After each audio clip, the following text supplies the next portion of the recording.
Bom, boa noite a todos, graça e paz. Agradecemos ao nosso bom Deus o cuidado que Ele tem nos dado. Semana após semana, Ele tem protegido a gente, tem nos sustentado e tem nos abençoado. Por isso estamos aqui, para dizer ao nosso Deus, muito obrigado. Para dizer, sobretudo, obrigado pela salvação em Cristo Jesus. Louvamos ao Senhor por isso. Também queremos agradecer àqueles que têm participado de casa, conosco. Que Deus também abençoe a sua vida, a sua família. Também estendendo o convite para que você participe conosco na oportunidade de participarmos deste culto, todos presentes. Você é nosso convidado também a participar. Quero convidar a todos a se colocar em pé. Nós vamos buscar a presença de Deus em oração, pedindo que Ele comande cada parte deste culto, que Ele fale aos nossos corações e que nós possamos voltar para casa alimentados da fé pela palavra do Senhor. Vamos orar. Muito obrigado, Deus, pela oportunidade que o Senhor nos dá de celebrarmos o Teu nome, de cultuarmos ao Senhor. Obrigado a Deus pela liberdade que temos no nosso país, de podermos ter este local, de poder abrir a Tua palavra, de poder cantar louvores ao Senhor, de poder expressar a nossa fé, de poder viver a comunhão com o Senhor aqui ou em qualquer outro lugar. Louvamos e agradecemos o Senhor.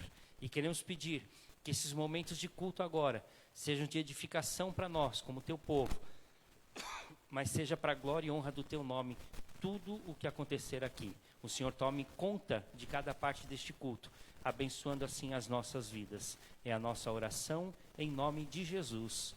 Amém. Quero convidá-lo a abrir a palavra em João capítulo 15. Evangelho de João capítulo 15, a partir do verso 18.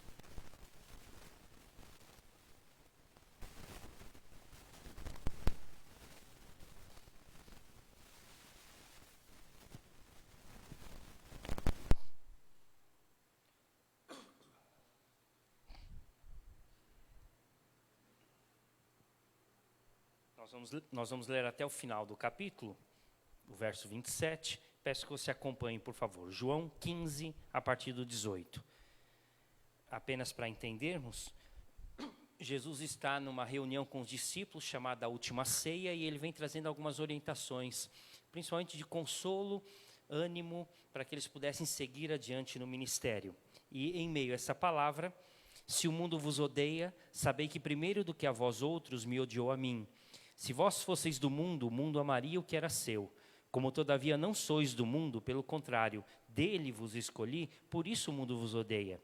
Lembrai-vos das palavras que eu vos disse. Não é o servo maior do que o seu senhor. Se me perseguiram a mim, também perseguirão a vós outros. Se guardaram minha palavra, também guardarão a vossa. Tudo isso, porém, vos farão por causa do meu nome, porquanto não conhecem aquele que me enviou. Se eu não viera, nem lhes houvera falado, pecado não teriam, mas agora não tem desculpa do seu pecado. Quem me odeia, odeia também meu Pai. Se eu não tivesse feito entre eles tais obras, quais nenhum outro fez, pecado não teriam. Mas agora não somente têm eles visto, mas também odiado tanto a mim como a meu Pai. Isto, porém, é para que se cumpra a palavra escrita na sua lei. Odiaram-me sem motivo. Quando, porém, vier o Consolador, que eu vos enviarei da parte do Pai, o Espírito da verdade, que dele procede, esse dará testemunho de mim, e vós também testemunhareis, porque estáis comigo desde o princípio. Que Deus nos dê ânimo em meio às lutas, disposição, vigor, coragem, ousadia, para continuar o ministério, para pregarmos a palavra, independente das circunstâncias que possamos enfrentar. Vamos cantar o hino 319, hino do nosso inário presbiteriano, novo cântico 319, obreiros em marcha, sempre firmes olhando para Jesus.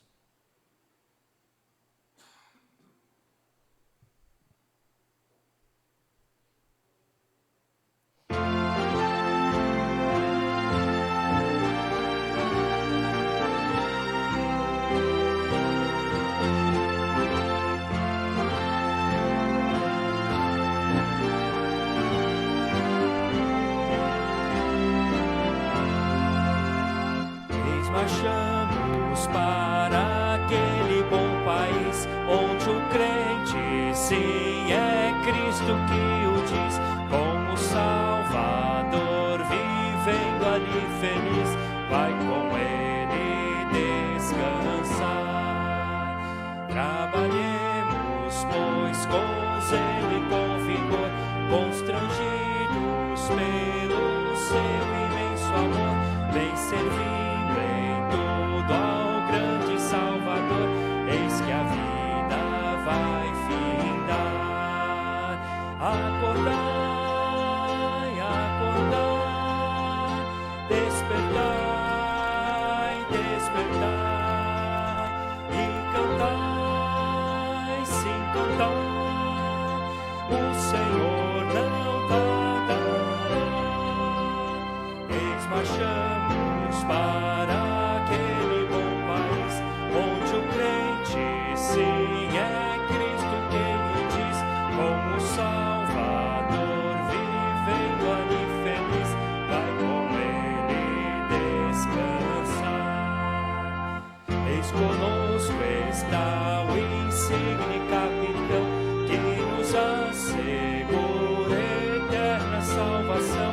Eis da santa fé o invicto pavilhão, vamos, vamos trabalhar. Eis avante, nada temos que temer, por Jesus havemos sempre de vencer. Trabalhemos, pois, até o anoitecer, e o trabalho aqui findar. Acordai, acordai, despertai, despertai, e cantai, sim, cantai, o Senhor não tardará. Eis marchamos para aquele bom país, onde o crente sim é Cristo quem o diz, como Salvador, vivendo ali feliz, vai com Ele descansar.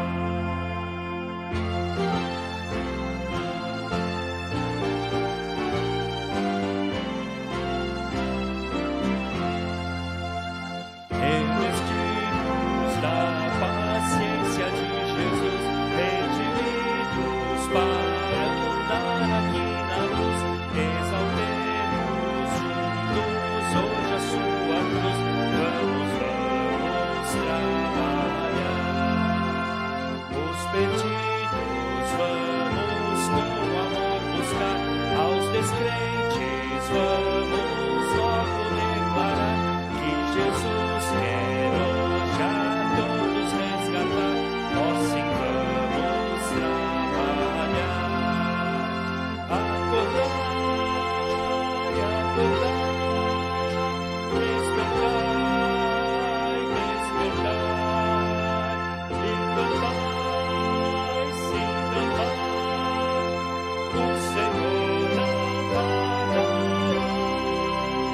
Eis marchamos para aquele bom país, onde o crente sim é Cristo que o diz, como Salvador, vivendo ali feliz, vai com Ele descansar.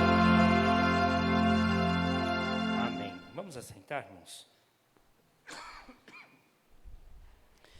Marchar em direção a Cristo, a pátria celestial, nunca desanimando da nossa fé. É também o que diz o apóstolo Tiago. Convido você a abrir a palavra, Tiago capítulo 1,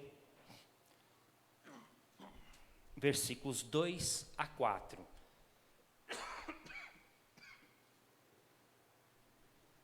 Tiago 1, de 2 a 4.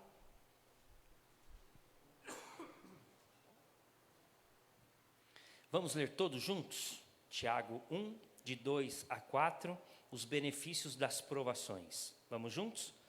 Meus irmãos, tende por motivo de toda alegria o passardes por várias provações, sabendo que a provação da vossa fé, uma vez confirmada, produz perseverança. Ora, a perseverança deve ter ação completa, para que sejais perfeitos e íntegros, em nada deficientes. Que o Senhor nos dê esta força, este vigor e disposição para vencermos as dificuldades, as tribulações e as lutas com perseverança e com fé. Ministério de Louvor nos conduz agora em cânticos de louvor e adoração ao Senhor.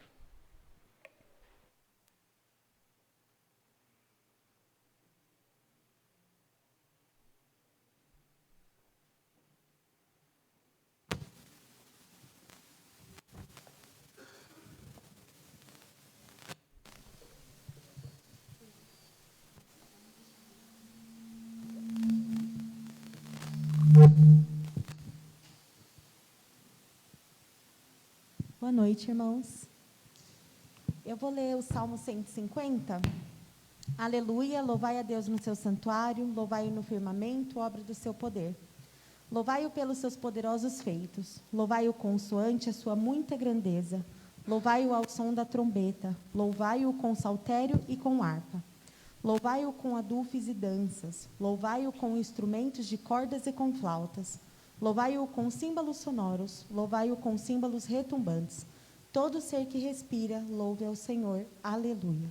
Vamos nos colocar de pé para podermos louvar ao Senhor.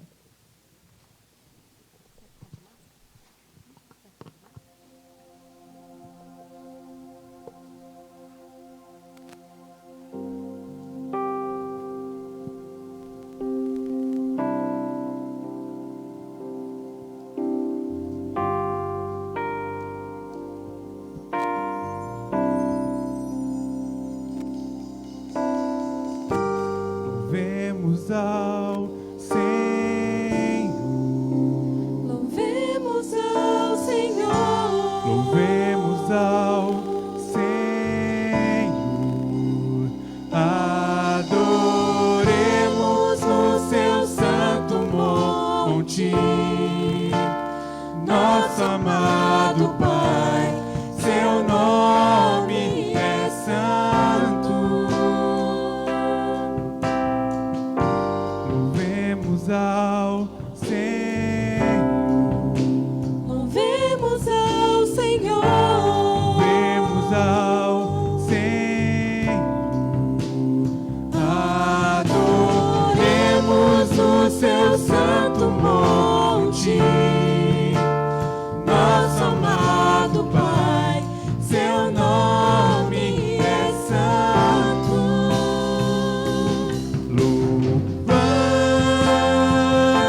meus irmãos, Isaías 53. Era desprezado e o mais rejeitado entre os homens, homem de dores e que sabe o que é padecer. E como um de quem os homens escondem o rosto, era desprezado, e dele não fizemos caso. Certamente ele tomou sobre si as nossas enfermidades, e as dores levou sobre si. E nós o reputávamos por aflito, ferido de Deus e oprimido. Mas ele foi transpassado pelas nossas transgressões e moído pelas nossas iniquidades. O castigo que nos traz estava sobre ele, e pelas suas pisaduras fomos sarados. Final do versículo 12. Porquanto derramou a sua alma na morte, foi contado com os transgressores, contudo levou sobre si o pecado de muitos, e pelos transgressores intercedeu. Foi pelo sacrifício de Cristo que hoje nós podemos estar aqui, entoando louvores, reunidos entre irmãos. É muito bom. Já mais ou menos cheia, né? Lembrar da pandemia. Ixi.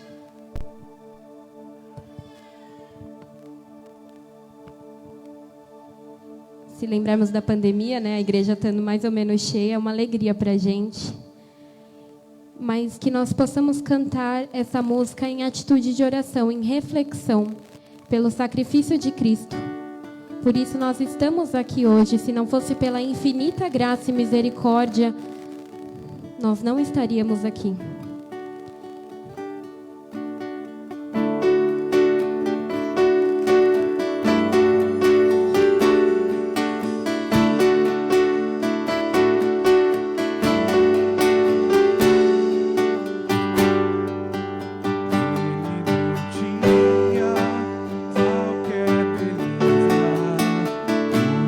Majestade pra nos atrair.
queria fazer uma pergunta de reflexão para vocês. Para quem você tem olhado no momento de dificuldade? Quem tem sido a sua referência, o seu porto seguro, nos momentos em que você não vê saída? Para quem você tem olhado? Para o dinheiro, para o carro, para a empresa, para o trabalho, para o seu casamento, para os seus amigos, para a mãe, para o pai? Para quem você tem olhado? Queria te falar que todas essas coisas que eu citei aqui, elas são falhas. E no momento de dificuldade, talvez elas não te segurem. Mas nós temos um Deus que tem nos sustentado, amém? Tem nos sustentado durante a pandemia, tem sustentado nossos familiares, nossos amigos. Mesmo quando as coisas não vão do jeito que a gente queria, Ele continua nos sustentando, porque nada foge ao controle dele.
permitiu que estivesse aqui, que o Senhor quis que estivesse aqui, ó Pai. Nós agradecemos, Senhor, por o Senhor ser o nosso dono, a razão, ó Pai, o motivo pelo qual nós devemos viver, pelo qual nós respiramos, ó Pai.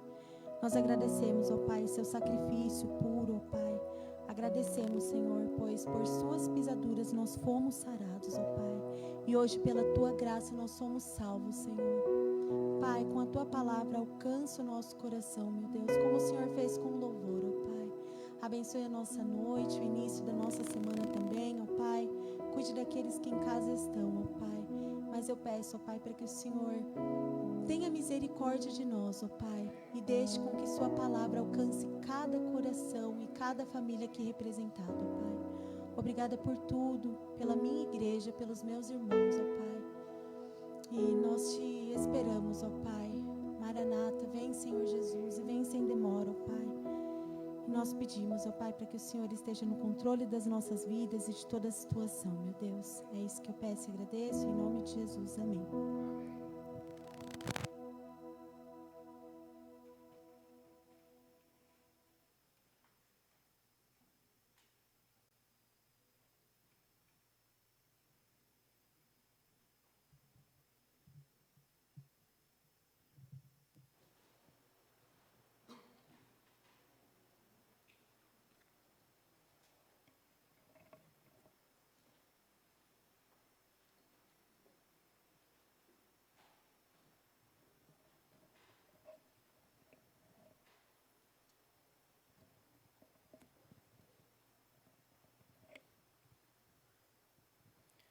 Quero convidá-lo a abrir a palavra de Deus no Evangelho de Mateus, capítulo 5.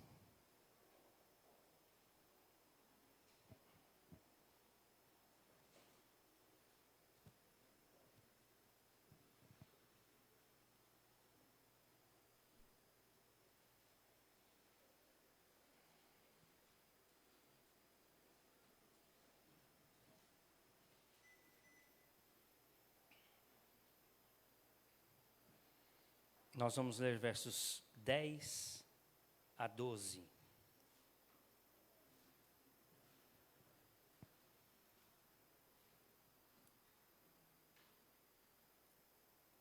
Mateus 5, de 10 a 12. Bem-aventurados os perseguidos por causa da justiça, porque deles é o reino dos céus. Bem-aventurados sois quando por minha causa vos injuriarem, vos perseguirem, e mentindo disserem todo mal contra vós. Regozijai-vos e exultai, porque é grande o vosso galardão nos céus, pois assim perseguiram aos profetas que viveram antes de vós. Vamos orar? Obrigado, Deus, pela oportunidade de cultuar o Senhor, de ler e estudar a Tua palavra, de sermos alimentados na nossa fé, por ouvir esta verdade tão importante, tão fundamental, tão impressionante, que é a palavra do Senhor. Mova os nossos corações, instrua-nos, ilumina, ó Deus, a nossa mente, o nosso coração, para que possamos vivenciar dia a dia esta palavra tão perfeita, tão oportuna, tão boa para os nossos corações. Fala, Deus, conosco poderosamente, em nome de Jesus. Amém, Deus. Eu creio que todos nós temos acompanhado os episódios recentes que têm ocorrido lá no Afeganistão. A luta da sociedade ou da liberdade em prol dos direitos, né, estabelecidos, conquistados, e a terrível perseguição que aquele povo já vem enfrentando diante da mudança tão repentina, embora esperada. Eu creio que vale lembrar, não vou aqui falar nem de política, nem de história, apenas lembrar que não houve nenhum tipo de tomada de poder, como se diz, né? Não houve nenhuma guerra a princípio, embora muitos mortos, mas pelo Estado e pela maneira como o Talibã trata todas as situações, não o islamismo, o muçulmano, mas em especial o Talibã, que é um ramo, né, do islamismo, uma corrente do islamismo, desde fevereiro de 2020, aliás, antes disso, em 2019, já havia um acordo de que os Estados Unidos retirariam as tropas em 2020, em fevereiro de 2020. Foi selado este acordo, assinado, inclusive o presidente dos Estados Unidos, ou a liderança dos Estados Unidos, se reuniu com a liderança do Talibã para acertar estes acordos de que os Estados Unidos retirariam suas tropas lá do Afeganistão. Então, tudo isso já havia sido combinado e, lentamente, eles vêm retirando a tropa e cumpriram exata e rigorosamente as datas previstas, até que na data, né, prevista, próximo aqui a essa data nossa, 19 de agosto, os militares norte-americanos teriam que sair, ou sairiam ali do Afeganistão.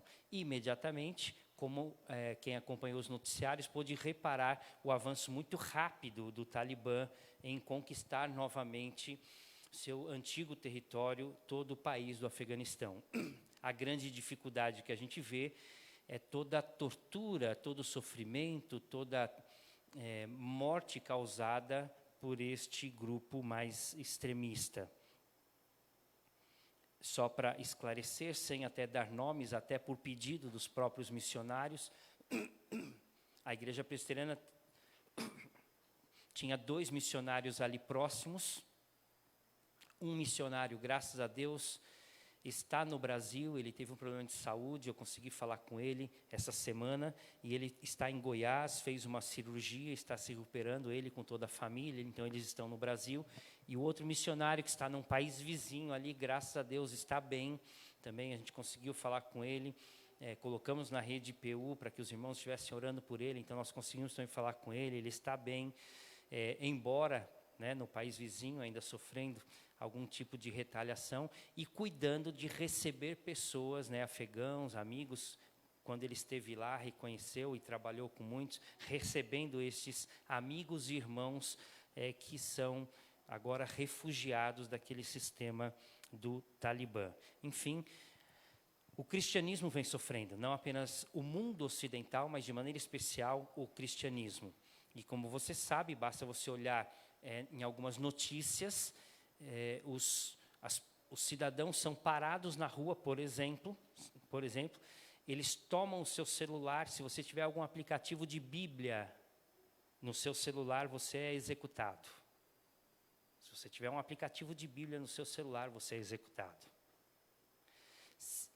Eles não têm mais frequentado igreja, um grupo muito restrito, escondido, tem participado dos trabalhos de igreja, mas eles vêm sofrendo realmente, não apenas a perseguição, mas a execução. Há casos e relatos, não entro em detalhes, há vídeos, infelizmente, até fortes, e você pode acompanhar tudo isso.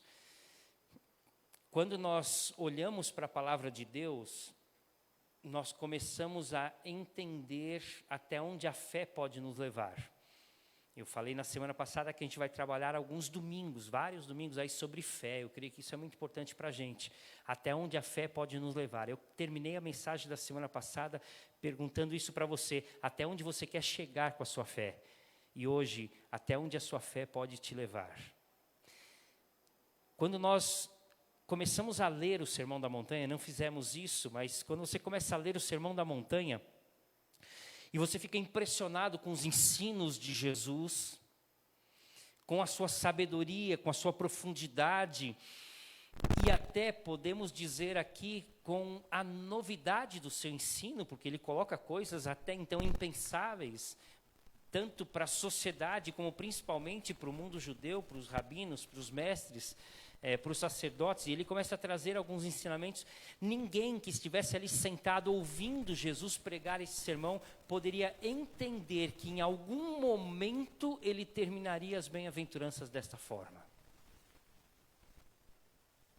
Não dá para imaginar na caminhada de Jesus, quando ele vem falando de pacificadores, de aqueles que têm fome e sede de justiça, mansos, misericordiosos, humildes, não dá para imaginar que ele terminaria as bem-aventuranças com os perseguidos. É realmente um desfecho extraordinário e bem diferente do que cada um poderia imaginar. Então ele diz, bem-aventurados os perseguidos, verso 10, e bem-aventurados sois quando por minha causa vos injuriarem e vos perseguirem. Mas, embora nós possamos nos surpreender com os ensinos, ou com o desfecho de Jesus nas bem-aventuranças, você analisando com um pouco mais de cuidado, você vai ver que Jesus apresentava este final. Por quê? Porque os pacificadores passam a ser perseguidos, porque muitas vezes a ação pacificadora não surte o resultado esperado. E é evidente que a perseguição vem. Na iniciativa, por exemplo, de se opor à injustiça, aquele que tem fome e sede de justiça, evidentemente aqueles que praticam a injustiça o perseguirão. Aqueles que buscam a mansidão, a misericórdia, evidentemente sofrerão as dificuldades por sua atitude e postura diante de uma sociedade agressiva e, principalmente hoje, consumista. Se você chora pela maldade e pelo pecado, evidentemente você vai ser odiado por uma sociedade que ama o prazer e a prática da iniquidade e da maldade. Então, embora a gente possa se surpreender num primeiro momento, se você analisar com detalhes, você vai ver que Jesus encaminha para esse desfecho. Bem-aventurados os perseguidos, bem-aventurados os injuriados, bem-aventurados aqueles que sofrem por causa de mim, diz o Senhor Jesus. Por quê que os cristãos eram perseguidos, ou sofriam, ou eram injuriados? Vamos pensar aqui em algumas situações, e isto a história relata. Flávio Josefo fala bastante sobre isso, um dos maiores historiadores da época, e ele coloca pelo menos 5 razões falsas pelas quais os cristãos eram perseguidos, mas eram, e você vai ver que são falsas, mas eles eram perseguidos por isso, sem dúvida nenhuma. Por exemplo, eles eram acusados de canibalismo.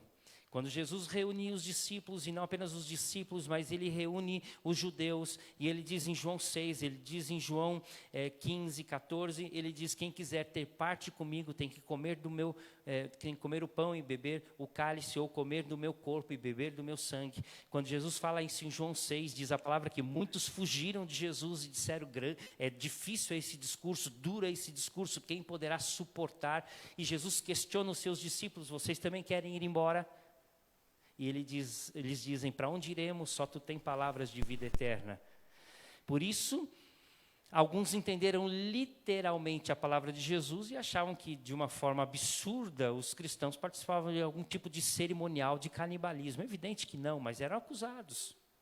Para você ver até onde chegava o extremo, eles eram acusados também de práticas imorais e até de homossexualismo, por causa das festas ágapes, as suas reuniões de amor, onde eles se reuniam para participar da comunhão, da fraternidade, onde dividiam as coisas entre si e onde participavam da ceia do Senhor, onde se tratavam com amabilidade, o que era talvez muito difícil entre os romanos, e, sobretudo, quando Paulo diz: saudai-vos com ósculo santo, com beijo, então eles eram tratados meio diferentes, como práticas imorais e até muitos como práticas homossexuais, inverdades, injustiças, mas eram perseguidos por isso.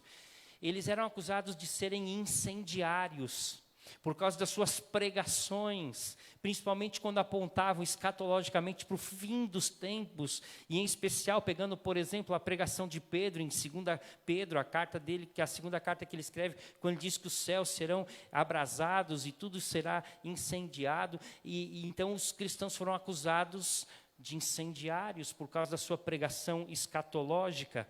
Foram acusados de anarquistas sociais, porque eles pregavam que Jesus Cristo era rei, não César era rei, não o imperador era rei, o rei deles era Jesus, e eles se opunham ao reconhecimento destas autoridades como divindades, só Jesus era Deus.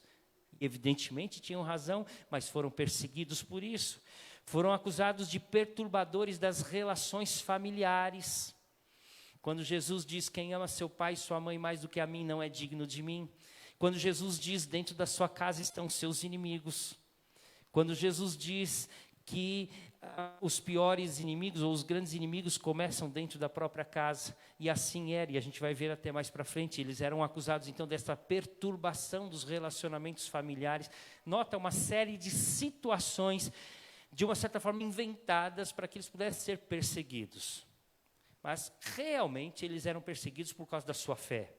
Porque, na verdade, criam em Deus Pai, Filho e Espírito Santo, que tinham Jesus Cristo como Senhor absoluto, como Filho de Deus, como Salvador, como aquele que morreu, como ressuscitou, como salvou dos seus pecados. Então, basicamente, nós podemos dizer que eles eram perseguidos por causa da sua fé, pela fé em Cristo Jesus. Por quê? Porque a fé podia levá-los a perder o seu trabalho. Você já imaginou um pedreiro cristão na época de Jesus, ou posterior à época de Jesus, cristão verdadeiro e autêntico, que fosse contratado para construir um templo pagão? Eles se recusavam a fazer isto. Possivelmente perdia o seu emprego, mas não abria mão da sua fé. Eles não compactuavam com esse tipo de atividade. Ou um alfaiate que era chamado para construir, ou para fazer a roupa de um sacerdote pagão, que iria participar de um culto pagão e às vezes até de prostitutos cultuais, como existia na época, e ele dizia, não, eu não vou participar desse tipo de atividade, e ele perdia o seu emprego porque ele não participava, não compactuava dessa verdade, porque ele preferia amar o seu Deus e servir ao seu Deus, ele amava a sua fé e abria mão das outras coisas. Realmente a fé levava a que muitos perdessem o seu emprego e sofressem esta discriminação. A fé, de uma certa forma, perturbava a ordem, a vida social do crente. Você sabe que o mundo da época, principalmente pela cultura grega, tinha uma influência religiosa muito grande. Havia deuses para tudo e templos para todas as coisas. Em todas as cidades em que Paulo passava, tinha um templo a um deus dos gregos ou dos romanos, sempre havia. E as festas da sociedade estavam diretamente ligadas à religião. Muitas dessas festas ou aconteciam inteiramente dentro desses templos pagãos, com as suas cerimônias, os seus sacrifícios, ou começavam dentro desses templos pagãos. Portanto, muitos cristãos não participavam dessas reuniões sociais porque não era coerente com a sua fé. Então, eles eram acusados, por causa da sua fé, por causa da sua confiança em Deus, da fidelidade à palavra, de não participarem dessas atividades sociais, de desprezarem a cultura da época. E por causa da sua fé, eles acabavam não participando. Havia uma oração, só para você ter uma ideia, eu anotei aqui, a divindade mais cultuada pelos pagãos na época era Serapis. Na entrada da cerimônia desse deus Serapis, no templo, havia uma oração que era feita da seguinte forma: convido a compartilhar comigo a mesa do nosso Senhor Serapis. Era como se fosse uma oração de gratidão pela refeição, pela cerimônia, e eles agradeciam a um deus pagão pela comida, como nós fazemos para Deus, que é o provedor de todas as coisas, eles faziam ao Deus deles, né? Deus com letra minúscula, evidentemente. Mas, evidentemente, o cristão não participaria dessa cerimônia. Então, eles eram, de fato, segregados na sua vida social, porque não compartilhavam, não compactuavam desse tipo de atividade. E, por causa da sua fé, eles eram desprezados, eram perseguidos, eram odiados. Ainda, eu citei há pouco, entrando um pouco mais de detalhe, a sua fé poderia afastá-lo da família. Era comum na época, há relatos históricos de que quando uma pessoa aceitava Jesus e praticava com fidelidade a sua fé e começava a participar da igreja cristã, que começava com bastante vigor, ele tinha mudança de atitudes e posturas conforme a palavra de Deus, ele era abandonado pela sua família. Muitos foram obrigados a sair de casa, expulsos da sua casa, porque deixaram de viver habitualmente como se costumava viver. Por causa da sua fé, ele era odiado pela sua família. Ele era expulso da sua casa. Nota que realmente os cristãos eram muito perseguidos, muito odiados, muito maltratados, até pela sua própria família, em muitos casos por causa da sua fé. Se você for olhar um pouco com mais detalhes, o que Pedro escreve no capítulo 3, 1 Pedro capítulo 3, verso 17, Pedro diz assim: Porque se for da vontade de Deus, é melhor que sofrais por praticardes o que é bom do que praticardes o mal. Eu pulo para o capítulo 4, a partir do verso 12. Olha como Pedro relata essa questão que a gente vem abordando. Amados, não estranheis o fogo ardente que surge no meio de vós. E fogo aqui ele está dizendo perseguição, sofrimento, maltratos. Destinado a provar-vos, como se alguma coisa extraordinária vos estivesse acontecendo. Pelo contrário, alegrai-vos na medida em que sois participantes comigo, co-participantes dos sofrimentos de Cristo, para que também na revelação da sua glória vos alegreis exultando. Se pelo nome de Cristo sois injuriados, bem-aventurados sois, porque sobre vós repousa o Espírito da glória e de Deus. Não sofra, porém, nenhum de vós como assassino, como ladrão, como malfeitor, ou como se alguém que se intromete em negócios de outrem. Mas se sofrer como cristão, não se envergonhe disso, antes glorifique a Deus com este nome. Pedro vem dizendo, olha, eu sei que vocês estão sofrendo, mas eu sei que é assim que tem que acontecer. E vocês não são únicos, nós somos co-participantes do sofrimento. Todos vocês, todos nós sofremos espalhados pelo mundo inteiro, outros que virão. Nós hoje, de certa forma, somos sofredores por causa do nome de Cristo. Porque defendemos a nossa fé, porque seguimos com fidelidade a palavra, porque não abrimos mão da verdade. Agora, se você tiver que sofrer, não sofra por causa do seu pecado. Nesse sentido, porque você é um assassino, um ladrão, um malfeitor, e ele chega a dizer aqui, porque você fica se intrometendo na vida dos outros, é um motivo que causa bastante desagravo. Ele diz assim, sofra porque você, como um fiel e justo, como alguém verdadeiro e sincero, está sendo perseguido por causa da sua fé. É dessa forma que Pedro analisa o que Jesus vinha abordando lá no Sermão da Montanha e o que outros escritores, como Jesus coloca em João, aborda a respeito da fé e da perseguição. O servo não é maior do que o seu senhor. Se me odiaram a mim, odiarão a vocês. Se me maltrataram, maltratarão a vocês. Se me perseguiram, perseguirão a vocês. Não somos diferentes. Como reagir diante da perseguição?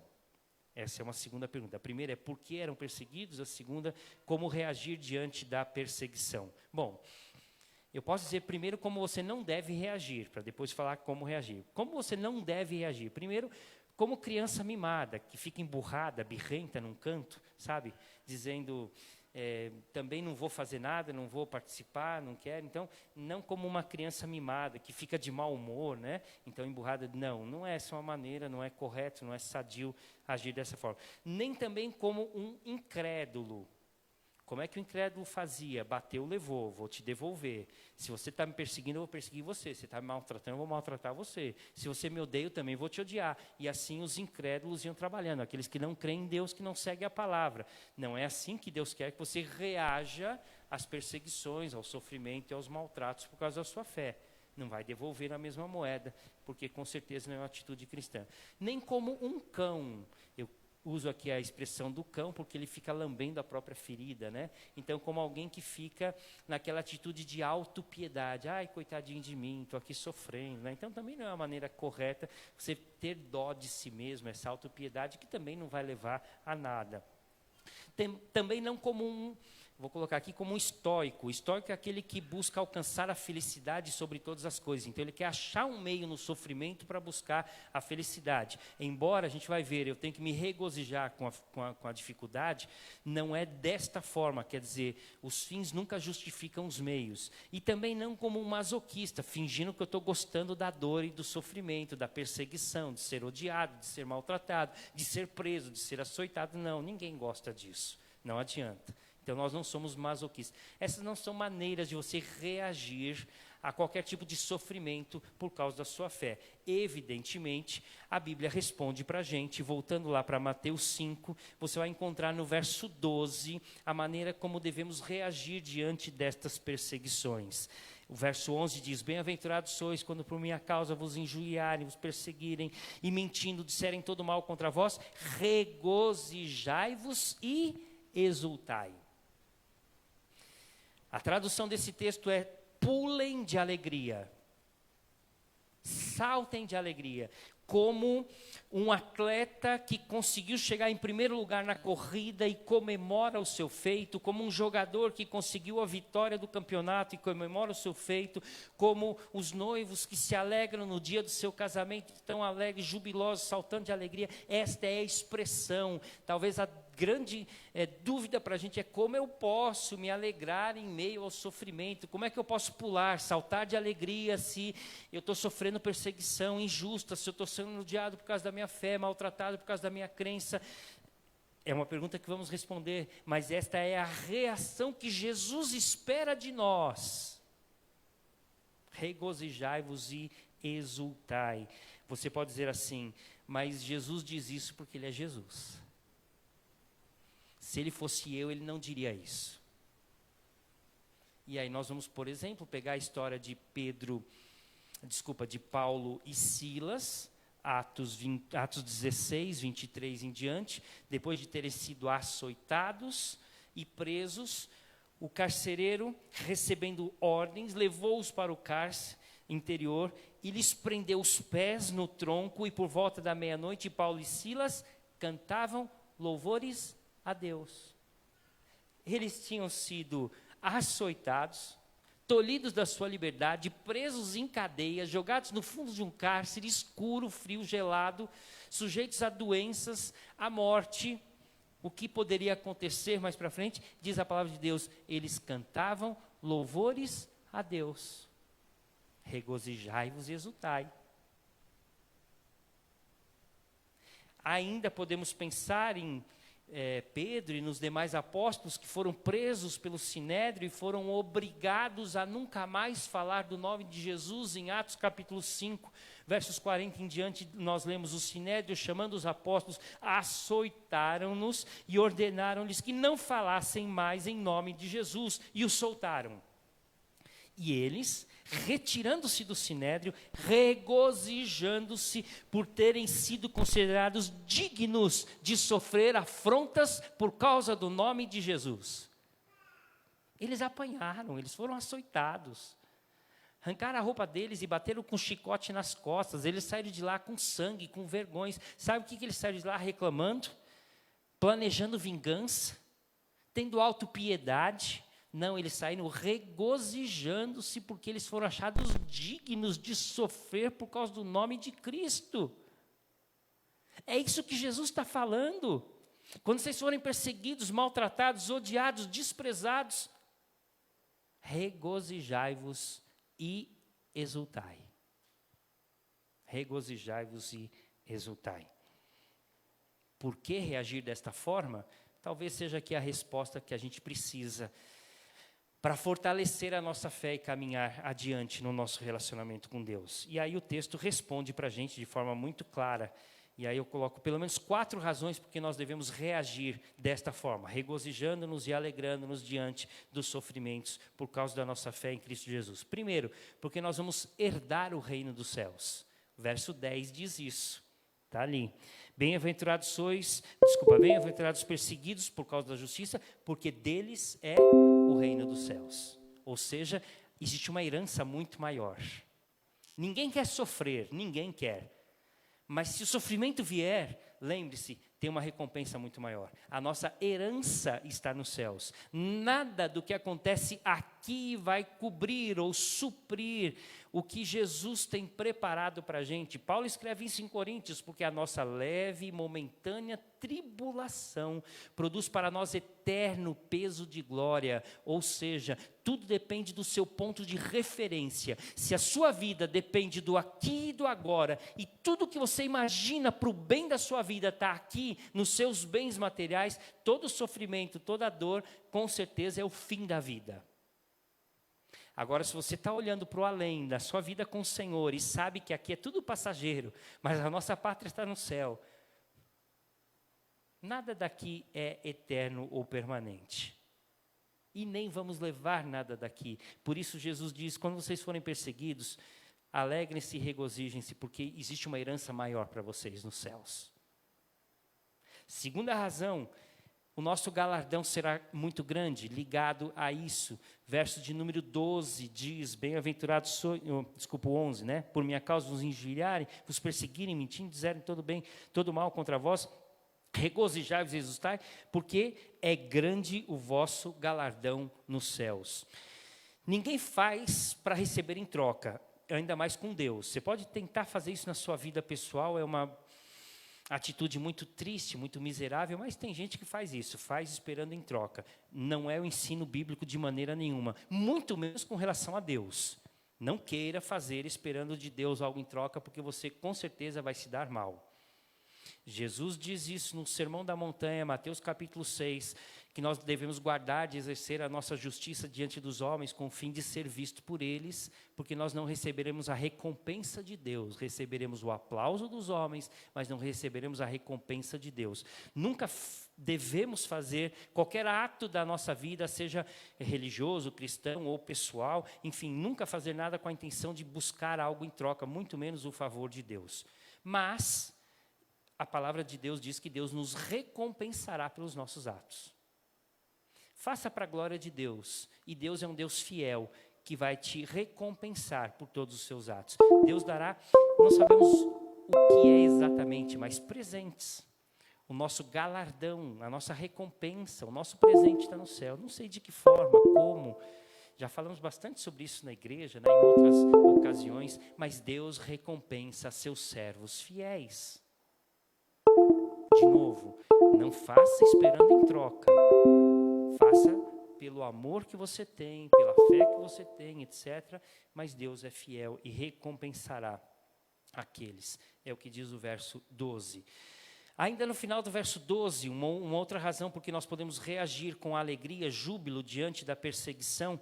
Verso 12 no final diz assim: pois assim perseguiram aos profetas que viveram antes de vós. A terceira razão é porque é sinal de autenticidade cristã. Porque se os meus servos, meus irmãos do passado, viveram desta forma, em fidelidade, buscando a Deus, e foram perseguidos, e hoje eu passo pela mesma situação, é porque eu estou no mesmo caminho. Se os profetas foram perseguidos, foram maltratados, foram mortos, como diz Hebreus, foram cerrados, foram decapitados, foram jogados para as feras, por causa da sua fidelidade. Se os apóstolos passaram pelo mesmo procedimento, por causa da sua fidelidade a Deus, por que eu não vou passar? Sou melhor do que eles? Não. O que aconteceu com eles pode acontecer comigo, como tem acontecido com cristãos no mundo inteiro. E não é só agora no Afeganistão. Abre, por exemplo, o site de Portas Abertas, Missão Portas Abertas, e você vai encontrar ali uma série de países em que o cristianismo é perseguido. E você pode pegar histórias e mais histórias de cristãos que são presos, que são maltratados, que são mortos por causa da fé em Jesus. Talvez a gente esteja tão distante dessa realidade que a gente imagina que isso não acontece aqui. Talvez até nem aconteça aqui, mas a gente pode imaginar que não aconteça nos dias de hoje, e com certeza acontece. Mas quando isso acontecer, fique feliz. Sabe por quê? Porque isso aconteceu com os nossos pais do passado, os profetas, os apóstolos, e pode acontecer conosco também. Estamos no mesmo caminho. Os cristãos tinham uma oração, os primeiros cristãos, onde eles pediam a Deus a dignidade de sofrerem por causa do nome de Cristo, porque eles sabiam que este era o caminho. Bonito pensar sobre isso, embora bem difícil a gente enfrentar. Por último, herdar o reino dos céus, por que reagir com alegria e regozijo diante do sofrimento? Porque nós vamos herdar o reino dos céus, porque receberemos o galardão, porque é sinal de autenticidade cristã, e por último, que é prova da nossa lealdade a Cristo. O verso 11 diz: bem-aventurados sois quando por minha causa vos injuriarem, vos perseguirem e mentindo disserem o mal contra vós. Por minha causa, lemos em Pedro, não sofra porque você é um assassino, porque você é um adúltero, porque você está se intrometendo na vida dos outros. Não, isso daí você está sofrendo porque é justo, você merece, tá bom? Agora, quando você é fiel a Deus, quando você busca com fidelidade ser obediente à palavra e vive uma vida justa e íntegra, e mesmo assim as pessoas vão mentir a respeito de você e vão te perseguir, te maltratar, te açoitar, te prender ou quem sabe te matar, regozije-se e alegre-se. Por quê? Porque você é fiel a Cristo Jesus. Você não negou a sua fé. E eu penso sobre isso. Se você fosse um cidadão afegão, você teria tirado o app da Bíblia do seu celular? Já parou para pensar sobre isso? Ou não? É algo para a gente refletir. Até onde vai a nossa lealdade a Cristo Jesus? Até onde vai a nossa lealdade a Cristo? Paulo escreve em 2 Timóteo 3:12. Ora, todos quantos querem viver piedosamente em Cristo Jesus serão perseguidos. Todos quantos viverem piedosamente em Cristo Jesus serão perseguidos.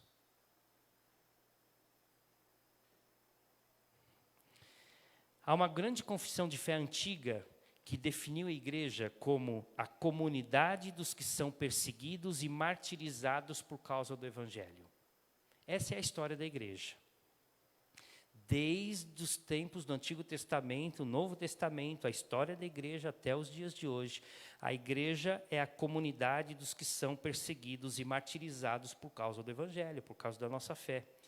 Martinho Lutero inclui o sofrimento no rol dos sinais da verdadeira igreja. Ele diz que faz parte da igreja fiel à Bíblia e a Cristo Jesus o sofrimento. Dietrich Bonhoeffer, um grande lutador contra o nazismo, que defendeu centenas de judeus e salvou a muitos, morreu por causa da sua fé e por causa das suas ações humanitárias. Ele disse certa vez, o seu lema de vida era: o sofrimento é, pois, a característica dos seguidores de Cristo. O discípulo não está acima do seu mestre. O discipulado é sofrimento obrigatório. Não há como viver a fé cristã sem você pensar que isso vai te trazer alguma consequência desagradável, algum tipo de sofrimento. O nosso discipulado é a nossa união com um Cristo sofredor. Se com Ele sofremos, com Ele seremos glorificados. A palavra de Deus diz que nós vamos sofrer com Cristo Jesus, mas também seremos glorificados com Cristo. O mundo sonha e almeja com dias melhores, com certeza. Todos nós sonhamos e almejamos com coisas boas, com paz. Não é verdade? Paz, queremos paz. Mas será que isso também é real, ou isso pode ser real, aqueles que são servos fiéis do Senhor? O que eu posso dizer para você é o que Jesus diz lá em Apocalipse: ser fiel até a morte e eu te darei a coroa da vida. Seja fiel, não abra mão do seu compromisso e da sua lealdade, mesmo que isso custe para você a própria vida. Seja fiel. E eu vou te dar a mensagem da vida. Os métodos de Deus parece que são um pouco confusos para a sociedade, era da época e continua sendo confusos para a sociedade. Algumas coisas aqui. Deus exalta os humildes e humilha os orgulhosos. Chama de primeiros os últimos e de últimos os primeiros. Atribui grandeza ao servo e despede os ricos de mãos vazias. Declara que os mansos são os herdeiros do reino. Diz que os sofredores e perseguidos pelo mundo são os habitantes do reino dos céus. Jesus parabeniza aqueles que o mundo mais despreza e chama de bem-aventurados aqueles que o mundo rejeita.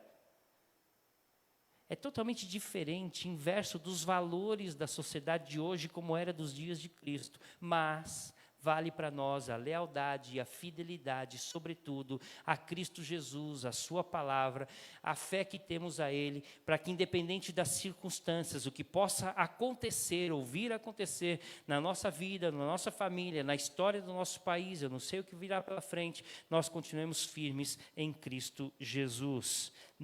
Paulo escreve, eu acho bonito isso, em Romanos capítulo 5, um texto que nós conhecemos tão bem, mas a gente não presta muita atenção, às vezes, em pequenos detalhes, né? Romanos capítulo 5, versículo de número... Romanos 8, versículo 35. Olha o que ele diz, Romanos 8, 35. Quem nos separará do amor de Cristo? Será a tribulação, ou a angústia, ou a perseguição, ou a fome, ou a nudez, ou o perigo, ou a espada. Nota, tribulação e perseguição, nem mesmo a morte, nos separarão do amor de Deus que está em Cristo Jesus. Você pode sofrer, você pode ser atribulado, você pode ser odiado, você pode ser maltratado, você pode ser preso, você pode até ser morto, mas você nunca estará livre ou desassociado do amor de Cristo Jesus. Eu termino com Hebreus 13, 3, que diz assim: lembrem-se dos que estão na prisão, como se aprisionados com eles, dos que estão sendo maltratados, como se fossem vocês mesmos que estivessem sofrendo no próprio corpo. Muitos estão sofrendo por causa do nome de Cristo. Muitos estão sendo presos por causa do nome de Cristo. Muitos estão morrendo por causa do nome de Cristo. E o autor aos Hebreus diz: viva de tal forma que você compactue desses sentimentos. Ore por eles. O lembre aqui não apenas tenha uma memória, mas ore por eles, interceda por eles. Eu creio que é o nosso objetivo com a palavra de hoje. Se nós, graças a Deus, vivemos num país livre, com liberdade de culto, não apenas liberdade de expressão, mas de culto. Podemos reunir aqui pessoas, podemos transmitir isso ao vivo, sem dificuldade nenhuma, sem problema nenhum, sem ter um guarda na porta da igreja, sem ter a justiça fechando. Nós temos liberdade, louve, agradeça ao Senhor, participe. E eu fico pensando em pessoas que estão em casa, que poderiam estar presentes aqui. Se amanhã você for proibido de participar da igreja, eu sei que a nossa fé não aumenta ou diminui, mas a nossa comunhão com Deus e com os irmãos aumenta quando estamos juntos. Precisamos uns dos outros, precisamos de você, você precisa de nós.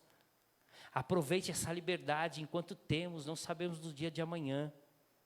Participe conosco, juntos, cultuando, louvando a Deus, porque com certeza, em muitos lugares e muitas pessoas, e cada dia mais países e governos têm se fechado para o Evangelho, para o cristianismo. Que o Senhor nos ajude a orar e interceder, a viver a nossa fé cristã e a sermos crentes obedientes e fiéis ao Senhor. Que Deus assim nos ajude e abençoe em Cristo Jesus. Amém?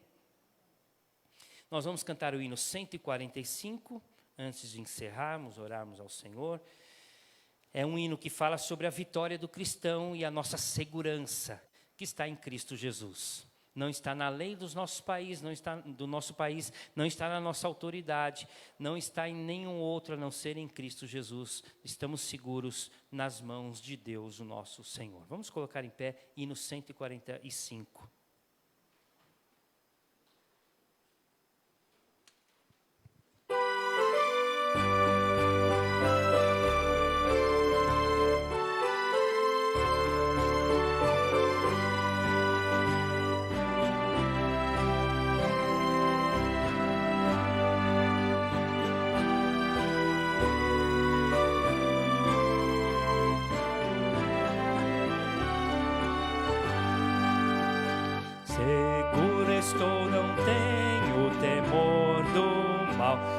Guardado pela fé em meu Jesus, não posso duvidar desse amor leal.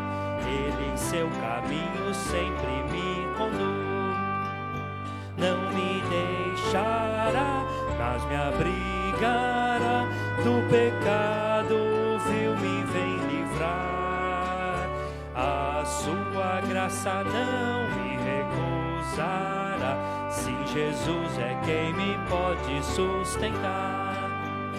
No poder de Cristo Mestre, minha vida salva está. Do perigo que cercá-la, Ele poderá livrá-la. Seu poder eterno sempre a susterá. Abrigo eterno tenho no Salvador, Ele esconde a minha vida em seu poder. Não posso ter receio do mal feitor, que procura pertinaz me enfraquecer. Confiado então nessa proteção, sigo a Cristo e quero ser fiel. Na minha vida cheio de gratidão, sim a meu Senhor e Rei Emanuel. No poder de Cristo Mestre, minha vida salva está. No perigo que cercá-la, Ele poderá livrá-la. Seu poder eterno sempre a susterá.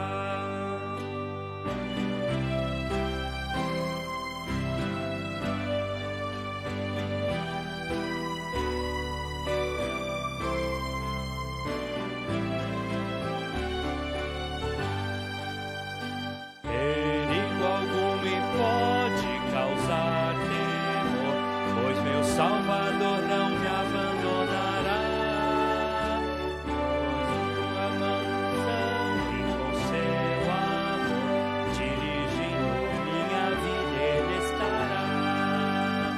Nunca o deixarei, mas fiel serei, sempre firme, cheio de fervor, estando bem firmado em Jesus meu Rei. Sigo avante confiando em seu amor. No poder de Cristo Mestre, minha vida salva está. No perigo que cercá-la, Ele poderá livrá-la. Seu poder eterno sempre a susterá. Amém. Graças a Deus. Duas palavras apenas antes da oração final. Nós vamos pedir oração pela Dona Ana. Dona Ana é uma conhecida da família do Robson, está com problema de Alzheimer, está passando com bastante dificuldade. A gente vai orar pela Dona Ana. Deus cuide dela em nome de Jesus. E segundo também, nós estamos no mês de missões, a mensagem de hoje foca isso também, a missão, a pregação da palavra, o viver e sofrer por causa da fé em Cristo Jesus, como os nossos irmãos missionários têm feito. E no mês de agosto, a Federação de SAF sempre levanta uma oferta missionária, faz isso através de um bazar, junto com oferta, mas por causa da pandemia, já é o segundo ano, Janice, que não é feito esse bazar. Então, nós contamos com a colaboração dos irmãos. Então, você procura a Janice, ela me disse que só 7 pessoas procuraram para que possa fazer oferta. Então, nós temos mais pessoas, podemos colaborar. Então, você procura a nossa irmã Janice e faça a sua oferta missionária para ajudar esses que têm pregado a palavra. E muitos têm sofrido por causa da sua fé em Cristo Jesus. Tá ok? Então, vamos colaborar e participar. Vamos orar ao Senhor e receber a bênção. Obrigado a Deus pela oportunidade, pelo privilégio de podermos celebrar o Teu nome, cultuar ao Senhor, sermos edificados pela palavra e sermos lembrados do quão importante é a nossa fé em Cristo Jesus e o quanto devemos estar firmes nesta fé, independente das circunstâncias. Queremos interceder pelos nossos irmãos, amigos, pastores, missionários, irmãos de fé, que vivem em situações de risco, em países em que são proibidos de proclamar a sua fé com liberdade como nós temos. Que o Senhor possa abençoá-los, possa dar-lhes sabedoria, possa livrá-los de todo mal ou fortalecê-los no momento da angústia e do sofrimento. Nós, muitas vezes, não fazemos nem ideia do que eles passam, mas o Senhor conhece cada história, cada situação, cada família. Por isso, seja o Deus providente, consolador, ajudador, poderoso na vida de cada um. O Senhor sabe, ó Pai, se deve protegê-los e livrá-los, ou o Senhor sabe se deve permitir a dor ou o sofrimento. Mas peço, em nome de Jesus, ser presente com eles, dando sustento à sua fé, para que em nenhum momento venham ou abandoná-lo, ou a negar esta fé. E a nós, ó Pai, que possamos, junto com eles, interceder e viver a nossa fé. Pai, quanta vergonha nós temos pela fraqueza da nossa fé. Por muito menos, por infinitamente menos, nós temos sido negligentes. Tem misericórdia de nós, Pai. Nos ensine a viver ardentemente na nossa fé em Cristo Jesus, independente das circunstâncias. Que essa semana seja oportunidade de vivermos e experimentarmos a nossa fé com integridade no Senhor Jesus. Ajuda-nos e abençoa-nos em nome de Cristo. Que a graça do Senhor Jesus, o amor de Deus, o Pai, a comunhão e a consolação do Espírito Santo de Deus seja com todos vós, hoje e sempre. Amém. Deus abençoe a todos em nome de Jesus.